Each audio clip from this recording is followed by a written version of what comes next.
Hello, welcome. My name is Obedako. Welcome. I want to share with you today repairing the African mind, repairing the mind of the black man, of an African. We live in a very harsh, hostile world to the African. We live in a world where if you're an African, the things that you start to hear right from the beginning are things that are constantly telling you that you are nothing, and that somebody else is far more intelligent and far more blessed and knows everything just because of how they look, especially the white. So growing up, if you look at TV, if you go to school, they are trying to speak English to you. You go to church, they tell you all the characters in the Bible are white. I remember when I started to hear I watched the movie of Jesus, and Jesus was speaking in Chi. It was fascinating. And Jesus was white and he was speaking in Chi. You watch telenovelas and you see Indian ones and they are speaking Chi. They translate them to Chi. If you're a child, it's very fascinating because you don't expect them to speak your language, but they expect you to speak their language. And so repairing the African mind. The African mind is like somebody who was so great and had an accident and lost the memory, got into amnesia, and now you're telling them about their greatness and they don't believe it. They don't connect with it. So from personal experience, a lot of the times when you're talking about the greatness of the African, nobody finds it more than the Africans themselves. The Africans themselves find it so difficult because they look around, and even when they are blessed, when they live in blessing, when they have a lot of wealth, they still have been programmed, especially to see that somebody else must help them. As a matter of fact, if you look or if you watch TV and you see some of our presidents on the continent and how they have wealth, they personally, a lot of them have wealth, but they will still accept some donations, $1,500,000. Like, why should you accept this? Where is your sense of dignity? Where is your sense of pride? And anytime that somebody must be around to, and they always look white, European, American, some Chinese, it is dangerous for us and on our consciousness and on our dignity and on our pride. We are not saying that people should not come, they should come, but it shouldn't be that almost all the time when there is poverty, when there is lack, you must see an advert with somebody dark skin. And there's crime.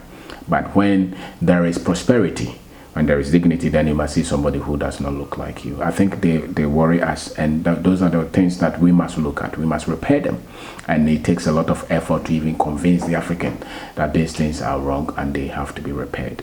So repair your mind on the images and the histories that they have told you.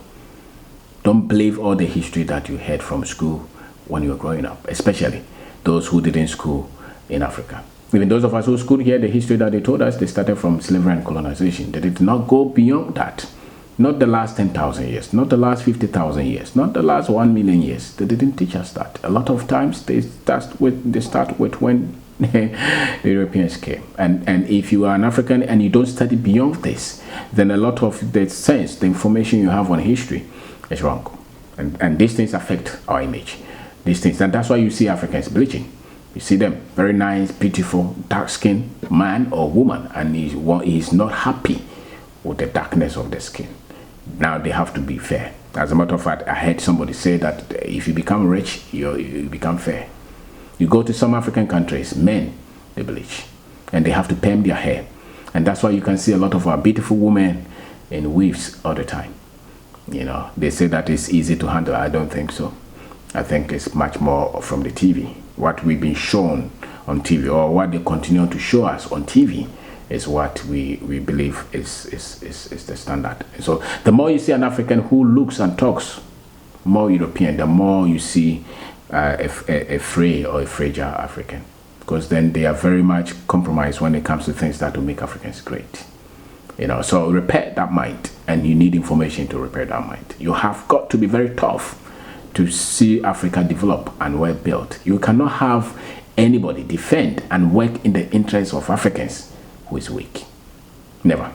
It's very difficult, and you cannot be strong when you don't have the right information.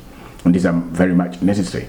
We have to change our names. We have to change our religion. Now we have to become Christian. I'm a Christian. And when they are reading the Bible, they are trying to say that everybody else in the Bible is not. And as a matter of fact, if you look at where Israel is and where African continent is, I don't know why you are able to separate Israel from Africa and tell us that those guys look like guys from England. Those are lies. So you have to go and learn these things. Religion has promoted a lot of errors. Western education has promoted a lot of errors. Their media has promoted a lot of errors. For you to repair your mind on these things, and then learn how you can structure and build something for yourself and for our community and for our country. Look at where we can provide solutions. The things that if you look at the Chinese that come here, they don't come to Africa to sing. They don't come to Africa to dance. They come to Africa to build businesses. Look at the things that we import from some of these countries. Look at those very things and get involved in their production. Establish businesses and companies. Establish organizations that can produce these things. Repair the African mind. Never believe that you have to move from Africa as an African to become wealthy somewhere. The wealth is here. You just have to have different kind of skill sets, different kind of knowledge beyond what they have given you from the classroom in order to be able to build the life that you want in Africa. It's the mind that has not been repaired. That a young woman will move from here to Dubai to become a housemaid, and they pay them $200, $250. It's the mind which has not been repaired. That a young man will move from here through the Sahara to the sea and trying to get to Italy. What is the economy of Italy? Is it a good economy? They have no idea. Somebody will say that is because they don't have jobs. I know people who have sold their houses to travel to some of these countries. It's not job. It's the mind that has to be repaired first. It's the information that they have which is weak. They think that everybody everywhere else is great except their continent because they've been told lies. And a lot of the times when they go there, now they see well. They see that no, many of them, when they go there, they start to regret. Say, I was better off in Ghana. I was better off in Nigeria. I was better off in Kenya. What changed is now they are aware of the deception, of the illusion, of the maltreatment of the African. They don't know that around the world, wherever an African goes, there's a stigma promoted through the white media, the white institutions against us. So repair the African mind. Be proud of it. Learn systems of management. Learn how to manage money. Learn how to build your life. Learn how to build a business. If you have a job, learn how you become very much productive. Focus on getting results. Treat people well. Be straightforward. Be honest. Repair the African mind. Handle your time well and always be committed in building something. Have dream for yourself. Set goals for yourself. If you have to travel outside the continent, no problem. But never think that you're going to become successful, especially financially, just because you travel. No. The information that you need to be successful is here. And if you have the right information in terms of finances and in terms of achieving your dream and having better quality of life, I bet you it is in Ghana, it's in Nigeria, it's on the continent, it's not anywhere. The problem is that people don't know what to do. And so you have to repair that mind. You've been conditioned to be a failure. You've been designed to fail and you are not even aware. You've been designed to hate yourself and you don't even know it.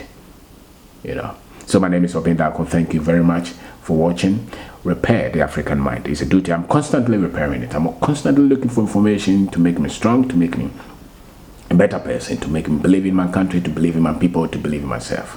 The excuses are there. We see them. The errors are there. We see them. The negatives are there. We see them. We deal with people and they want to lie to us. We look at what government people do. We look at the roads, the water, the electricity. We see all of them. But those are not our attention. Our attention is at the good things, the welcome, the friendliness of our culture, the friendliness of our people, how they have heart to help out, how they welcome you, how they are ready to help. Those things are the ones that we look at. And you must look at what solutions you have to provide as an African. So repair the mind through the religion, through the Western education, through the media.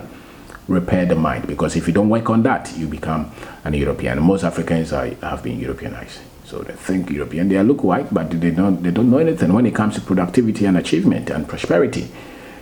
Sometimes they even wear our clothes, they'll wear the culture, but they still don't believe in the ability of their own people. They don't even believe in their own ability. They think that somebody else would have to come and help them all the time. Repair that mind. Don't believe that Ghana, there are a lot of people who say, oh, in Africa is poor. And so our own classmates were coming here and trying to be philanthropic. They want to help the poor. It's amazing. It's amazing. Repair the African mind so that you can see Africa as great. And Africa is great. Ghana is great. If you have the right information, you can do wonders. If you're struggling, it's because there is something that you don't know. And if you ask the right people, you will know what to do. Thank you very much for watching. My name is Obinako. Thank you very much. Subscribe to this channel. Share the channel with your friends and your family. We're on a mission to change our continent. Thank you.